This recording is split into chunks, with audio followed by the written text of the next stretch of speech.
There is no objection. Question number 7, the Right Honourable Winston Peters.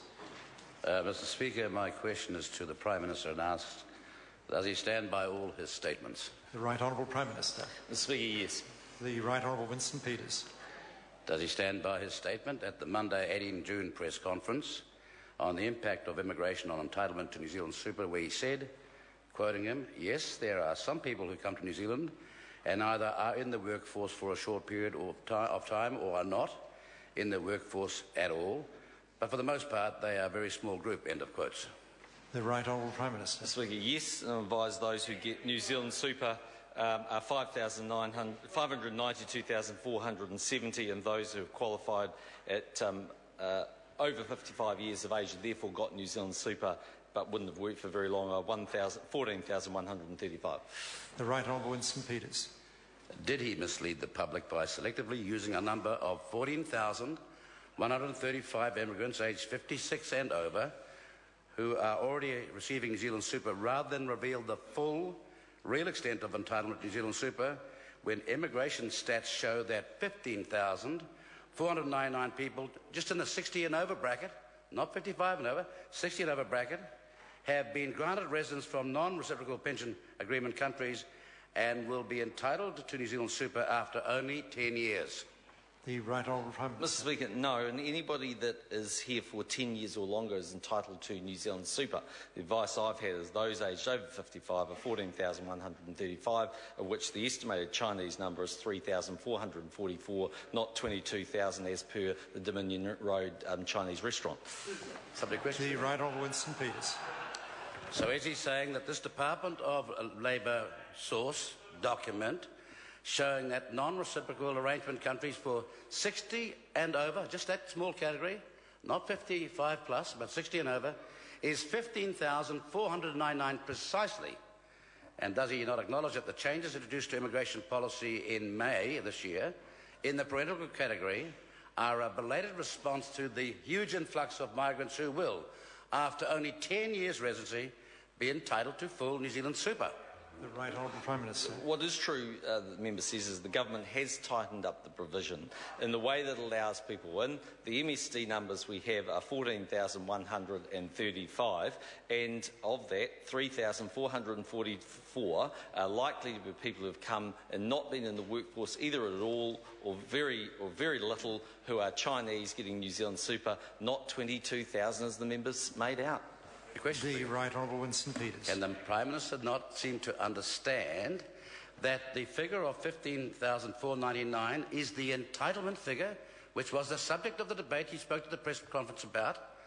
And does he not understand that this superannuation policy is highly accessible and generous to those admitted through parental reunion from non-reciprocal pension agreement countries who may make no contribution at all before qualifying after 10 years? The Right Honourable Prime Minister. Mr. Speaker, unless I'm missing something, 15,000, whatever number he's got from DOL, or 14,135, which is the number I've got from MST, both of those numbers are a hell of a lot less than 22,000 Chinese people, which the best advice I've had is 3,444. The Right Honourable Winston Peters. Who said that the figure was 22,000 Chinese people? Oh, no. Order. No, you don't. Read the speech. Read the speech. Order. Member resume his seat for the moment. Order. I'm on my feet. The member's entitled to ask his question without an answer in unison like that. The point of order, the Honourable Trevor Mallard. Mr. Speaker, I think the point that I thought you were going to get on your feet for was a suggestion that you had, in fact, made that figure up. Order. I was more keen to enable the Right Honourable gentleman to ask his question than be worried about myself, but members should be aware of that. They shouldn't inject that way either, because if they say you, it does mean the Speaker. The Right Honourable Winston Peters. Right. Where in the speech or the press conference following that speech by the leader of New Zealand First, is there any reference to the 22,000 being only Chinese? And second, does he not understand that in the 50-plus category, which is the third measurement, the figure is beyond 26,000? So in short, he's just blatantly misleading the public with selective micro figures.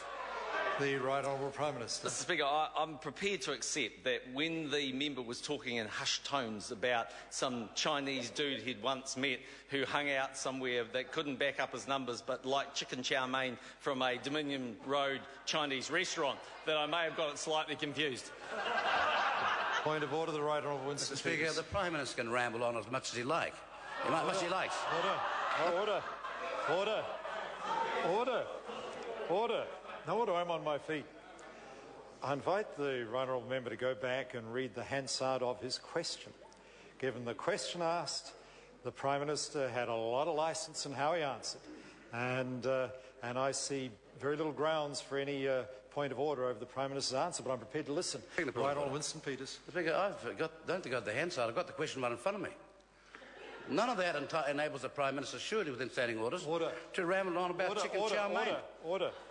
The member can't raise points of order in that way.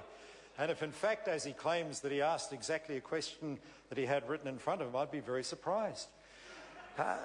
The point of order, the Right Honourable Winston Peters. The fact of the matter is, the Prime Minister was asked to verify where he got his statement from. Order. The member's not going to debate with the Speaker over... the only reason why the member's question was possibly within the bounds of supplementary questions was the Prime Minister had mentioned the member's speech in his answer. The member couldn't possibly have predicted the Prime Minister was going to mention the member's speech in his answer, so he couldn't possibly have prepared a supplementary question which he wrote out on the basis of that answer. That's why I made the point that I just did as Speaker. And as I say, given the question the member asked, the Prime Minister had wide licence in how he answered it.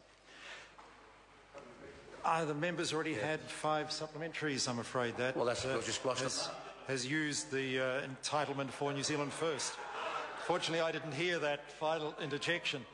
Question number 6, number 8, the Honourable Clayton Cosgrove.